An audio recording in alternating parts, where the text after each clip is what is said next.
Halo pula bersama Mbak E di sini. Hari ini Mbak E lagi ada di Siring 0 km Banjarmasin. Dan tahukah kalian pada tahun 90-an, anak 90-an mungkin relate ya.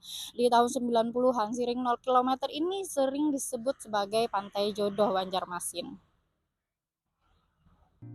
Halo pula bersama Mbak E di sini. Hari ini Mbak E lagi ada di Taman Siring 0 km Banjarmasin dan selamat datang di Siring 0 km Banjarmasin. Hari ini Mbak E mau mengulas tentang sejarah penamaan Pantai Jodoh Banjarmasin dan bagi kelahiran 90-an atau kaum milenial mungkin lebih relate dengan penamaan Pantai Jodoh Banjarmasin ketimbang Siring 0 km. Dan penamaan Pantai Jodoh sendiri pun ada sejarahnya, teman-teman. Jadi Pantai Jodoh adalah salah satu kawasan yang cukup terkenal di Banjarmasin, Kalimantan Selatan, terutama bagi kalangan anak muda sebagai tempat tongkrongan santai, menikmati suasana tepian sungai dan berburu senja. Meski tidak secara harfiah pantai adalah laut, kawasan ini merupakan tepi sungai yang berada di sekitaran kawasan Siring, Menara Pandang, lebih tepatnya di Jalan Jenderal Sudirman, Banjarmasin. Dan asal-usul dari penamaan Pantai Jodoh tersendiri tidak muncul dari dokumentasi resmi atau sejarah panjang sejak zaman kolonial. Sebaliknya, penamaan itu muncul dan secara populer atau istilahnya informal dari masyarakat, khususnya generasi muda sekitar tahun 2000-an.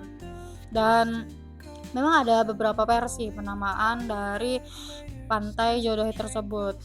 Dulunya tempat ini dikenal sebagai lokasi favorit bagi para pasangan muda untuk duduk berduaan sambil menikmati suasana Sungai Martapura, terutama saat sore hari. Karena seringnya pasangan yang datang berduaan, masyarakat mulai menyebut tempat ini sebagai Pantai Jodoh, dan mungkin istilahnya tempat orang-orang yang sedang berjodoh atau mencari jodoh. Dan selain itu, untuk pasangan Pantai Jodoh ini juga lebih dikenal sebagai tempat berkumpul anak muda. Banyak yang percaya bahwa disinilah tempat mencari jodoh secara harfiah.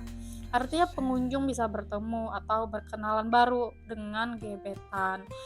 Dan sebutan Pantai Jodoh pun melekat karena aura romantis dan potensi bertemunya dua insan di tempat ini. Dan kata pantai sendiri sebenarnya adalah istilah plesetan karena tempat ini bukan pantai atau laut, melainkan tepian sungai. Namun karena suasananya mirip seperti pantai, ada air, angin sepoi-sepoi, dan tempat duduk di tepian, maka orang lebih menyebutnya sebagai pantai, dan nama Pantai Jodoh pun viral dan populer dan secara organik dari mulut ke mulut.